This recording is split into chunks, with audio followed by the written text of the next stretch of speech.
अगर आपको ऐसा लग रहा था कि 59 चाइनीज ऐप्स को बैन करने के बाद सरकार के रुख में कुछ नरमी आएगी और इनके बाद इंडिया में ऐप्स बैन नहीं होंगे, तो ऐसा बिल्कुल नहीं है। अभी पिछले हफ्ते गवर्नमेंट ने 4 और चाइनीज ऐप्स को ब्लॉक किया है और अकॉर्डिंग टू रिपोर्ट्स कुछ और ऐप्स भी हैं जो सरकार के रडार पर आने वाले हैं और सरकार उनके अगेंस्ट भी एक्शन ले सकती है। इंडियन गवर्नमेंट के इस मूव से चाइनीज कंपनियों की तो नींद पहले ही उड़ी हुई है, लेकिन इंडिया में जो चाइनीज ऐप्स बैन हुए हैं उनसे फेसबुक सीईओ मार्क जुकरबर्ग को भी परेशान कर दिया है।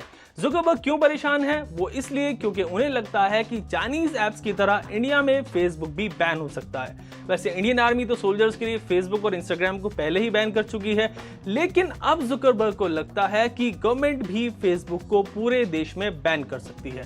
तो इसके इंडिया में बैन होने के बाद आप भले ही कितना भी खुश हो, मन में कितने भी पटाखे फोड़ रहे हो, लेकिन एक शख्स है जो इंडियन गवर्नमेंट के इस एक्शन से खुश नहीं है और वो है Facebook CEO Mark Zuckerberg. In fact according to a Verge report he finds this move worrisome, यानी चाइनीज ऐप्स पर जो बैन लगा है उसने फेसबुक की परेशानी को बढ़ा दिया है। एक्चुअली जुकरबर्ग को तो खुश होना चाहिए था क्योंकि इंडिया में टिकटॉक और दूसरे चाइनीज ऐप्स को बैन कर दिया है, इससे एक्चुअली फेसबुक को ही फायदा मिलेगा, लेकिन ऐसा नहीं है। क्यों नहीं है, आइए जानते हैं। द वर्ज की एक रिपोर्ट के मुताबिक जुकरबर्ग को लगता है कि अगर इंडियन गवर्नमेंट एक ऐसे ऐप को बैन कर सकती है जिसके 200 मिलियन यानी कि 20 करोड़ यूजर्स हैं, तो वो फेसबुक को भी बैन कर सकती है। एक्चुअली वो टिकटॉक की बात कर रहे थे। जुकरबर्ग का कहना है कि इंडियन गवर्नमेंट ने चाइनीज ऐप्स को बैन करने की जो वजह बताई है वो वेग रीजंस है, यानी उनसे कुछ साबित नहीं होता और हो सकता है कि ऐसे ही कुछ रीजंस देकर फेसबुक और दूसरे ऐप के अगेंस्ट भी आगे कोई एक्शन लिया जा सकता है। वैसे अगर आपको लग रहा है कि जुकरबर्ग ज्यादा सोच रहे हैं और फेसबुक एक सेफ ऐप है और इसको कोई खतरा नहीं हो सकता, तो आगे का वीडियो आप थोड़ा ध्यान से देखिए।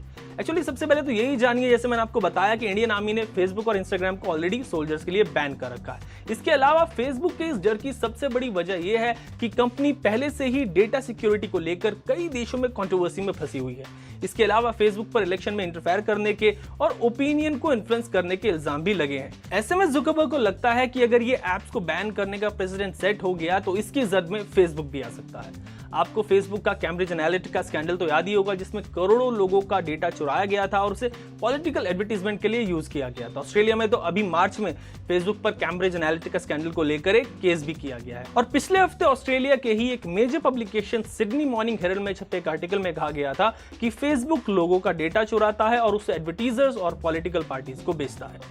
चलिए अब जानते हैं कि डेटा सिक्योरिटी और फेसबुक पर एक्सपर्ट्स की क्या राय है। इसमें कोई दो राय नहीं कि अगर भारत चाहे तो वो फेसबुक के विरुद्ध कार्रवाई कर सकता है। क्यों? क्योंकि फेसबुक के साथ बहुत सारी समस्याएं जुड़ी हुई हैं।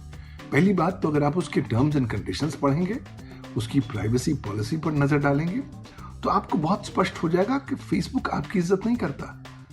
एक इंसान होने के नाते आपकी इसलिए इज्जत करता है क्योंकि आप एक डेटा एंटिटी है। आप लगातार जो डेटा उत्पन्न करते जा रहे हैं उसमें वो इंटरेस्टेड है और उसी डेटा को वो मोनेटाइज करना चाहता है, और यही वो डेटा है जो अपनी वो फेसबुक कंपनियां और बिजनेस पार्टनर्स के साथ शेयर करता है मोनेटाइज करने के लिए। और कहीं ना कहीं इसके साथ कुछ साइबर सुरक्षा संबंधी पहलू भी जुड़े हुए हैं।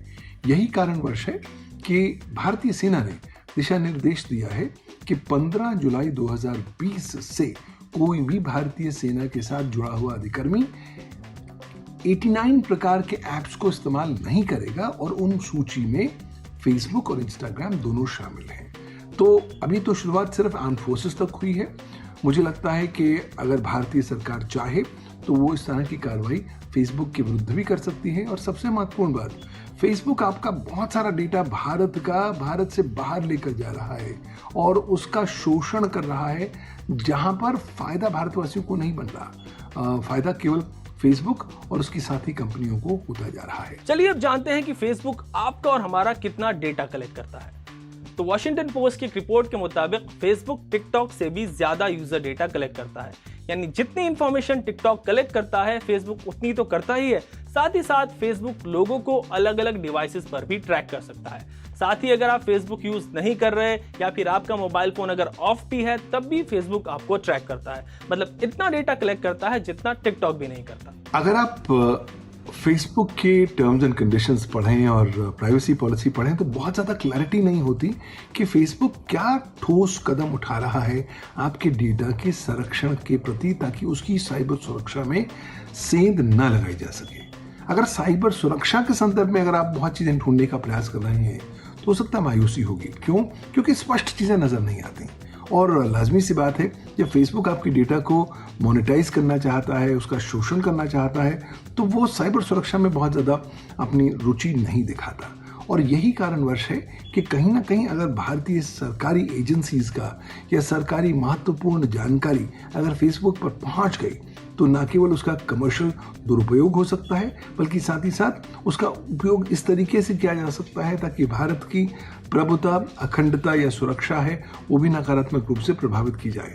तो मुझे लगता है बहुत सारी साइबर सुरक्षा संबंधी चुनौतियां हैं जो फेसबुक का प्लेटफॉर्म और उसकी जो संगी प्लेटफॉर्म्स हैं जैसे कि इंस्टाग्राम हो गए, जो लगातार उत्पन्न करते हैं। और लोगों को इस तरह की साइबर सुरक्षा चुनौतियों को बहुत गंभीरतापूर्वक लेना चाहिए। क्यों? क्योंकि अगर आपने गंभीरतापूर्वक नहीं लिया तो संभावित तौर पर आपका डेटा आज और कल दोनों ही खतरे में होने वाला है। तो एक ऐसे वक्त में जब डेटा सिक्योरिटी को लेकर ऐप्स को बैन किया जा रहा है, फेसबुक सीईओ का परेशान होना लाजमी है। इंडिया या दूसरे देश में फेसबुक बैन हो सकता है या नहीं, इस पर अभी कुछ नहीं कहा जा सकता, लेकिन हाँ ये जरूर लगता है कि अब मोबाइल ऐप्स पर यूजर डेटा और प्राइवेसी को लेकर काफी प्रेशर पड़ने वाला है। हालांकि ऐसे प्रेशर पहले भी पड़े हैं और उससे कुछ हासिल नहीं होता है। और आपके और हमारे फोन में जितनी भी ज्यादातर ऐप्स हैं वो हमारा और आपका डेटा कलेक्ट करते हैं और आखिर में आपके और हमारे अगेंस्ट ही वो यूज होता है, क्योंकि उससे ओपिनियन को इन्फ्लुएंस किया जाता है। तो जब तक आप और हम अवेयर नहीं होंगे इस पर ज्यादा कुछ नहीं हो सकेगा। आप डेटा सिक्योरिटी को लेकर क्या सोचते हैं, पूरे सिनेरियो पर इस पर आपकी क्या राय है, ये आप मुझे हमारे कमेंट सेक्शन में जरूर बताएं। और